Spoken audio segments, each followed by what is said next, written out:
আমার হাতে যে সার্কিটটি দেখতে পাচ্ছেন এটি মূলত একটি DC two DC step down voltage converter. এই সার্কিটের সাহায্যে আমাদের ভোল্টেজগুলোকে খুব সহজে নিম্নমানের ভোল্টেজে কনভার্ট করতে পারি, অর্থাৎ ভেরিয়েবল পাওয়ার সাপ্লাই হিসেবে আমরা কিন্তু এটি ব্যবহার করতে পারি। ভিডিওটি শুরু করার আগে আপনাদের কাছে ছোট্ট একটা রিকোয়েস্ট, যারা এখন পর্যন্ত এই চ্যানেলটাকে সাবস্ক্রাইব করেনি প্লিজ চ্যানেলটাকে সাবস্ক্রাইব করে আমার পাশেই থাকবেন। চলুন ভিডিওটি শুরু করা যাক।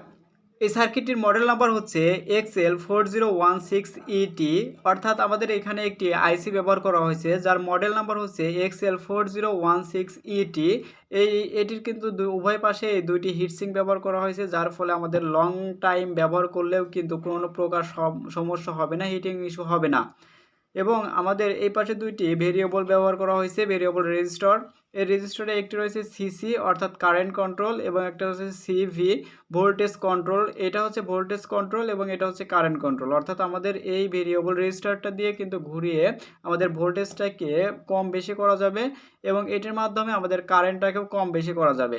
আর এই সার্কিটটির সাহায্যে আমাদের সর্বোচ্চ 300 ওয়াট পর্যন্ত লোডে আমরা ব্যবহার করতে পারবো, অর্থাৎ ইনপুটে যদি আমরা যে ভোল্টেজটা দেব, ভোল্টেজ এবং অ্যাম্পিয়ারটা দেব, সেই ভোল্টেজ এবং অ্যাম্পিয়ারের অনুসারে আমাদের 300 ওয়াট পর্যন্ত এটা লোডে ব্যবহার করতে পারবো। এতে বুঝতেই পারছেন এটি কিন্তু সচরাচর ছোটোখাটো যে সকল পাওয়ার সাপ্লাই আছে সেগুলোতে আমরা খুব সহজেই ব্যবহার করতে পারবো। এবং মাঝখানে একটি এলইডি দেওয়া আছে, আপনারা দেখতে পাচ্ছেন কিনা জানি। এটা পাওয়ার দিলে রেড এলইডি জ্বলবে এবং যদি আমাদের এখান থেকে পাওয়ার কোনো জায়গায় ব্যবহার করি অর্থাৎ আউটপুটটা ব্যবহার করি, সেই ক্ষেত্রে আমাদের অন্য একটা কালার জ্বলবে, অর্থাৎ জ্বলবে আর কি। এবং আমাদের এই পাশে যদি একটু দেখি তাহলে দেখতে পাবেন যে 4টি কানেক্টর রয়েছে অর্থাৎ পিন রয়েছে, যার প্রথমটি রয়েছে ইন প্লাস এবং ইন মাইনাস।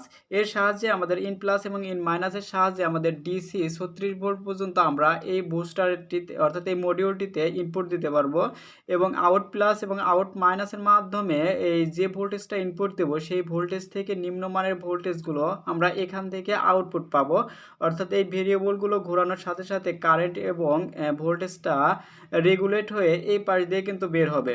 সো কথা না বাড়িয়ে আমরা এখানে একটি পাওয়ার সোর্স ব্যবহার করে দেখি এর ভোল্টেজটা চেঞ্জ হয় কিনা, সেটি একটু বিস্তারিত দেখে নেই। পাওয়ার সাপ্লাই হিসেবে আমি এখানে 24 ভোল্ট এসএমপিএস পাওয়ার সাপ্লাই ব্যবহার করছি। এখানে অবশ্যই 24 ভোল্ট আছে, আপনারা 12 ভোল্ট দিতে পারেন, 36 ভোল্ট দিতে পারেন, 30 ভোল্ট দিতে পারেন। আপনাদের কাছে যে পাওয়ার সাপ্লাই প্রয়োজন হবে সেই পাওয়ার অনুযায়ী কিন্তু আপনারা এখানে ইনপুট দেবেন। আমি এখানে 24 ভোল্ট পাওয়ার ইনপুট দেব। এখানে দেখতে পাবেন ইন প্লাসে আমাদের 24 ভোল্ট প্লাসটি দিয়ে দেব এবং ইন মাইনাসে 24 ভোল্ট মাইনাসটি দিয়ে দেব। আমাদের আউটপুট ভোল্টেজ দেখার জন্য দুইটি তার সংযোগ করে নিতে হবে। আমি প্লাসে একটি লাল তার সংযোগ করে নিচ্ছি এবং আউট মাইনাসে একটি কালো তার সংযোগ করে নিচ্ছি।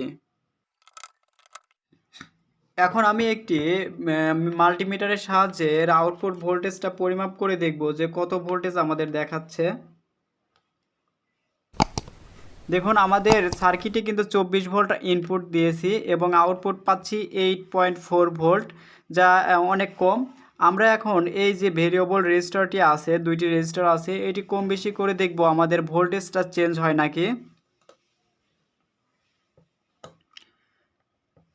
দেখুন আমাদের ভোল্টেজটা যদি অর্থাৎ পোটেনশিওমিটারটি যদি অ্যান্টি ক্লকওয়াইজ ঘোরায় তাহলে আমাদের ভোল্টেজটা কিন্তু কমছে খুব স্মুথলি। এবং দেখি সর্বনিম্ন কত ভোল্ট আসে। সর্বনিম্ন 1.2 ভোল্ট অর্থাৎ 1.25 ভোল্ট পর্যন্ত ইনপুট আমরা আউটপুট পাচ্ছি এই সার্কিটটি থেকে। এবং আমাদের ইনপুট কিন্তু সর্বোচ্চ 36 ভোল্ট পর্যন্ত দিতে পারবো, কিন্তু আমরা দিয়েছি 24 ভোল্ট। এখন দেখি আউটপুটে কত ভোল্টেজ অর্থাৎ সর্বোচ্চ কত ভোল্টেজ পাই।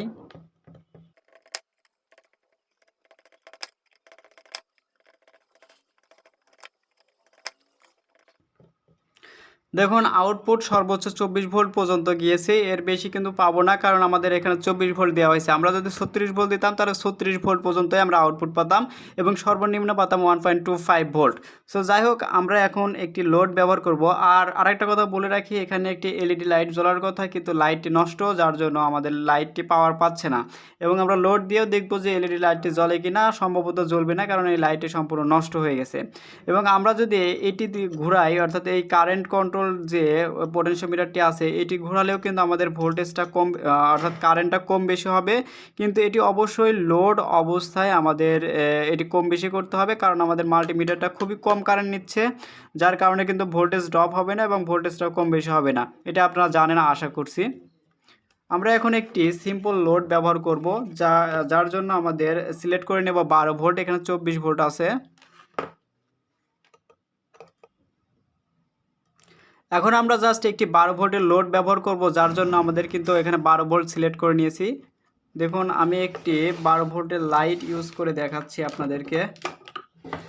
এটি মূলত একটি 12 ভোল্টের 10 ওয়াটের একটি লাইট। এটি নর্মালি 1 এম্পিয়ারের আশেপাশে কারেন্ট টানে। আমি জাস্ট পজিটিভে পজিটিভ এবং নেগেটিভে নেগেটিভ ধরলে দেখতে পারেন লাইটটি জ্বলছে।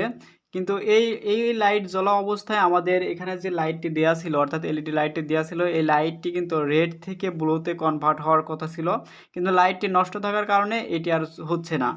আর এভাবেই কিন্তু আমরা এই সার্কিটটি ব্যবহার করতে পারি। আমরা যদি আরেকটু ভালো করে আপনাদেরকে দেখাই।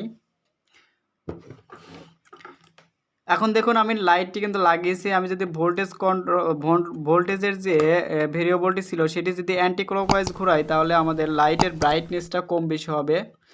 আমি কিন্তু অ্যান্টি ক্লকওয়াইজ ঘোরাচ্ছি, দেখুন লাইটের ব্রাইটনেস কিন্তু একদম নেই হয়ে গেল, একদমই কমে গেছে। এবং যদি ক্লকওয়াইজে ঘোরাই তাহলে কিন্তু আমাদের ভোল্টেজটা আস্তে আস্তে বৃদ্ধি পাবে, যার ফলে কিন্তু লাইটের ব্রাইটনেসটাও বৃদ্ধি পাবে। দেখুন বুঝতে পারছেন। এখন আমি যদি কারেন্টের অর্থাৎ সিভি যেটা ছিল কারেন্ট কন্ট্রোল অর্থাৎ সিসি যেটা ছিল সেটি যদি ঘুরাই অ্যান্টি ক্লকওয়াইজ, দেখতে পাবেন যে এক সময় এসে আমাদের কারেন্ট অর্থাৎ কারেন্টের পরিমাণটা কমে যাবে, যার ফলে লাইটের কিন্তু ব্যাকআপটা অর্থাৎ ব্রাইটনেসটা কমে যাবে। সো এখন দেখতে পেলেন একদমই কমে যাচ্ছে লাইটের, মানে এই আমাদের আউটপুট এই সার্কিট থেকে যে আউটপুটটা পাচ্ছে সেটা খুবই কম কারেন্ট পাচ্ছে, যা এই লাইট নিয়ে 800 থেকে 900 মিলি অ্যাম্পিয়ার টানবে সেই কারেন্টটা দিতে পারছে না, যার কারণে কিন্তু ভোল্টেজটাকে ড্রপ করে লাইটের পাওয়ারটা দেখুন কত কমে গেছে। এখন যদি আমি আস্তে আস্তে কারেন্টটাকে বাড়িয়ে দিই, সেক্ষেত্রে দেখবেন যে আমাদের 12 ভোল্টে পৌঁছানোর পর দেখবেন যে লাইটটি সম্পূর্ণ আলোতে জ্বলছে।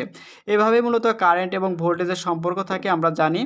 সো এটাই হচ্ছে মূলত এই সার্কিটটির কাজ। আপনারা চাইলে এই সার্কিটটি ব্যবহার করতে পারেন, খুবই সুন্দর একটি সার্কিট। এই সার্কিটটির সাহায্যে সর্বোচ্চ 300 ওয়াট পর্যন্ত আপনারা লোড ব্যবহার করতে পারবেন।